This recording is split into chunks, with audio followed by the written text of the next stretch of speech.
আমরা তো অনেক রকমের আচার খেয়েছি। ইলিশ মাছের আচার কি খেয়েছি কখনো?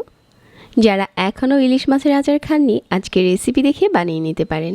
খেতে দারুণ মজার হয়। আমি বলবো যারা আজকের রেসিপি দেখছেন একবার হলেও বাসায় এটা ট্রাই করবেন।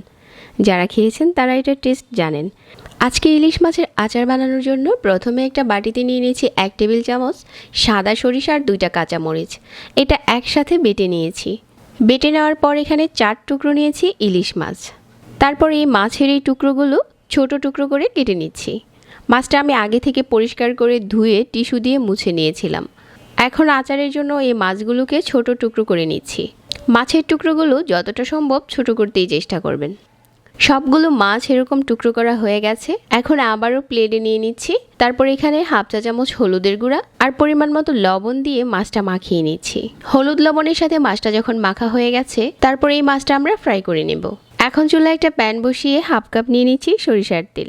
এই তেলে আমাদের আচার বানানো হয়ে যাবে। সরিষার তেলটা দিয়ে কিছুটা গরম করে নিয়েছি আর এই গরম তেলের উপরে মাছের টুকরোগুলো দিয়ে দিচ্ছি। একটা পাশ যখন লাল হয়ে যাবে, তারপর আমরা এই মাছটা উল্টে দেব।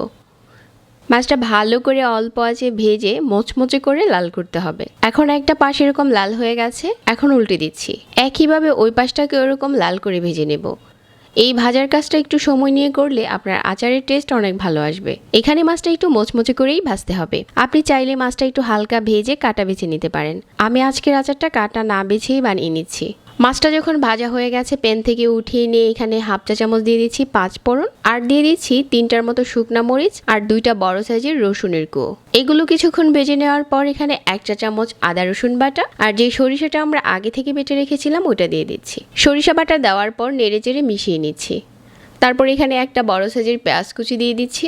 এখন পেঁয়াজটা যতক্ষণ না ভাজা হয়ে যাচ্ছে অপেক্ষা করছি। পেঁয়াজটা ভাজা হয়ে গেছে, এখানে 2 চা চামচ দিয়ে দিচ্ছি তেঁতুলের কাঠ। তেঁতুলটা দেওয়ার পর আবারও সবগুলো উপকরণ একসাথে মিশিয়ে নিয়ে এখানে হাফ চা চামচ মরিচের গুঁড়া, হাফ চা চামচ ধনিয়ার গুঁড়া আর 1/4 চা চামচ হলুদের গুঁড়া দিয়ে দিচ্ছি। 1 টেবিল চামচ দিয়ে দিচ্ছি চিনি। এখন মাছের এই টুকরোগুলো দিয়ে দিচ্ছি। আবার নেড়েচেড়ে সবগুলো মশলার সাথে মিশিয়ে নিচ্ছি।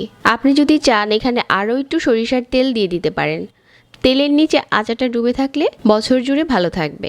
এভাবে করে অল্প আঁচে আরও কিছুক্ষণ নেড়েচেড়ে আচারটা বানিয়ে নিয়েছি। আর এখন হচ্ছে পরিমাণ মতো বিট লবণ দিয়ে দিচ্ছি আর 1 চা চামচ ভিনিগার। ভিনিগারটা দিলে আচারটা বছর জুড়ে ভালো থাকে। তো আমি এখানে আরও অল্প একটু সরিষার তেল দিয়েছি, কারণ এটা বয়মে ভরার পর মাছের টুকরোগুলো থাকবে নিচে আর তেলটা উপরে ভেসে থাকবে। তাহলে এই আচারটা আপনি 6 মাসের মতো চোখ বন্ধ করেই সংরক্ষণ করতে পারেন, নষ্ট হবে না। তো আমাদের আচার এখন বানানো হয়ে গেছে।